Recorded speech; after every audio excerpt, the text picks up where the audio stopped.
নমস্কার বন্ধুরা, আমার চ্যানেলে আপনাদের সবাইকে স্বাগত জানাই। আজকে ম্যাগি বানাবো। ম্যাগি বানানোর জন্য কড়াইতে জলটা আগে থেকে বসিয়ে দিয়েছি। দেখুন জলটা গরম হয়ে ফুটতে শুরু করেছে।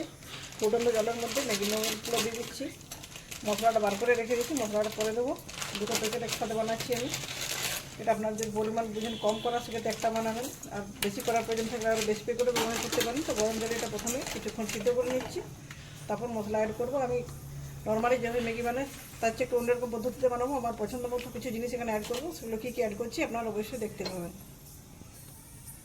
বন্ধুরা দেখুন নুডলসটা সিদ্ধ হয়ে এসছে। এরপর একটু দিয়ে দিচ্ছি লবণ, আর কিছুটা কাঁচা পাকা লঙ্কা কুচিয়ে রেখেছি, এটা দিয়ে দিচ্ছি ঝালের জন্য, দেখতেও ভালো লাগবে।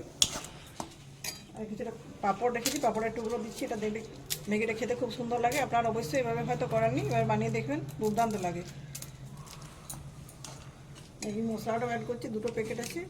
একটা প্যাকেটের মশলায় দিলে মনে হচ্ছে হয়ে যাবে, খুব বেশি দেওয়ার প্রয়োজন নেই।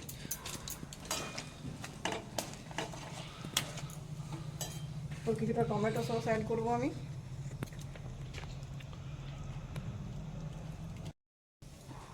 আর কিছুটা সয়া সস অ্যাড করছি। বাস, আর দিচ্ছি না, খুব ভালো মতো মিক্স করে নিচ্ছি। তো বন্ধুরা দেখুন, আমার ম্যাগি বানানো পুরোপুরি কমপ্লিট হয়ে গেছে। উপর থেকে ছড়িয়ে দিচ্ছি কিছুটা ধনে পাতা। এটা আমার খেতে খুব পছন্দ হয় আর ভালো লাগে, স্বাদটা অনেক ভালো হয়। তো নর্মালি শুধু শুধু ম্যাগি অনেকবারই খেয়েছেন, এ ধরনের বাড়িতে থাকা কিছু উপকরণ অ্যাড করে ম্যাগি বানাবেন, খেতে দুর্দান্ত লাগবে। তো বন্ধুরা, আমার রেসিপিটি যদি ভালো লাগে ভিডিওটিতে লাইক, শেয়ার এবং চ্যানেল সাবস্ক্রাইব করে আমার পাশে থাকার অনুরোধ রইল। আজকের মতো এই পর্যন্ত, পরের দিন দেখা হবে নতুন কোনো রেসিপির সাথে। ধন্যবাদ।